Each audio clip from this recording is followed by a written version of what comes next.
আসসালামু আলাইকুম।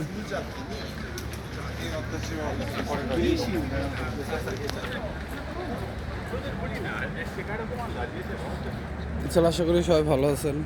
আলহামদুলিল্লাহ আমিও ভালো আছি। যে যেখান থেকে আমার ভিডিওটি দেখছেন সবাইকে অসংখ্য ধন্যবাদ। স্বাগত জানাচ্ছি।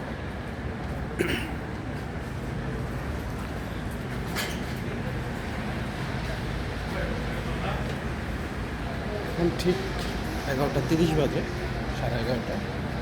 এই সময় ভ্যানিসের পরিস্থিতি দেখেন, মানে একটা কি অপরূপ সৌন্দর্য। যাই হোক, প্রথমে যে নিউজটা একটু দিতে চাই। আজকে একটা আপডেট দেখলাম সকালে যে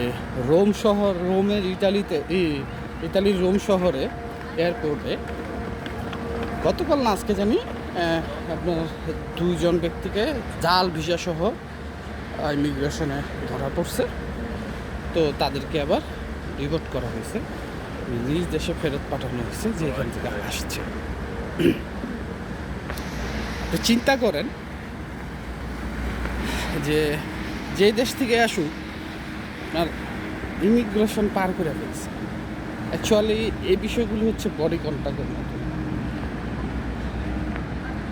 আমার সাথে এক বড় ভাইয়ের পরিচয় আছে, ঠিক আছে। উনি কাতার না দুবাই থেকে আইসে। কীভাবে আইসে উনি নিজে কোথায় না, উনি ভিসা লাগানো বলে কিছুই ছিল না যতটুকু আমার মনে পড়ে।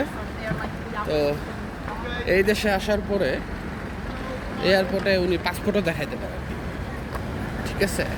তো ওনাকে বলছিল যে জিজ্ঞেস করা হয়েছিল পর উনি ওই দেশে ওনাকে অত্যাচার না জানি কোম্পানি টাকা পয়সা দেয় না, এরকম দালালের খপ্পরে পড়ে পড়ছে, এরকম একটা কিছু বলছিল অনেকদিন আগের কথা।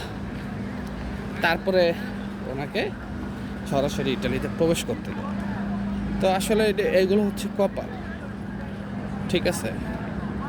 এই বছর ভ্যানিসে তেমন একটা ট্যুরিস্ট নাই বললেই চলে।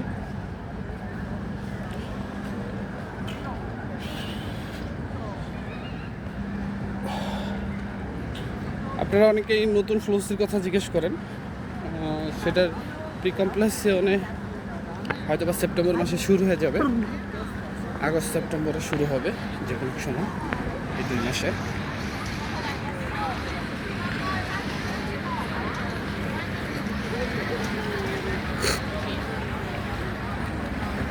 হালকা পাতলা কিছু টুরিস্ট দেখা যাইতেছে।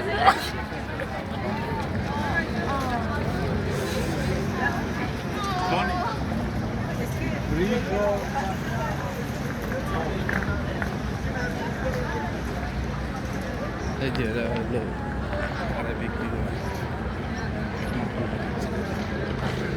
এটা হচ্ছে ট্রেন স্টেশন।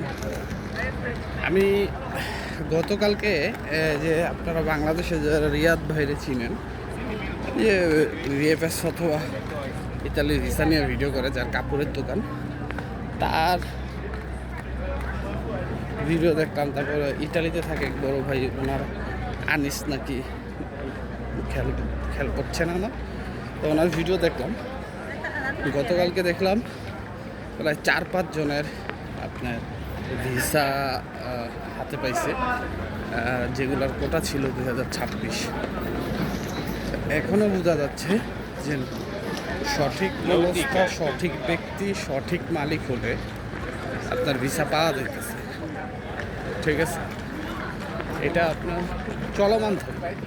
আপনারা জানেন কি না জানি না যে গত 12 তারিখে আপনার যেই নতুন আইনটা পাস হলো,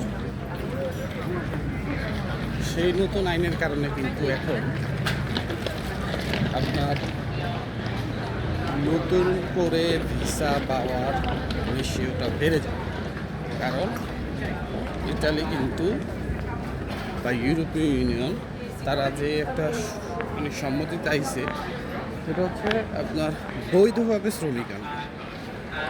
এখন সেইগুলো হচ্ছে যেই দেশগুলো একটু বেশি আপনার মনে করেন যে অবৈধভাবে আসে, যে দেশগুলোর মানুষ, হয়তো তাদের জন্য কোনো ধরনের আলাদা প্রকার সুবিধা করতে পারে। আমরা গুঞ্জন শুনছিলাম যে সানাতরিয়া হবে বা এরকম কিছু হবে, যার মাধ্যমে আপনার বৈধ হয়ে যেতে পারবে এরকম কিছু, কিন্তু এখন তো এরকম কোনো নিউজ নাই।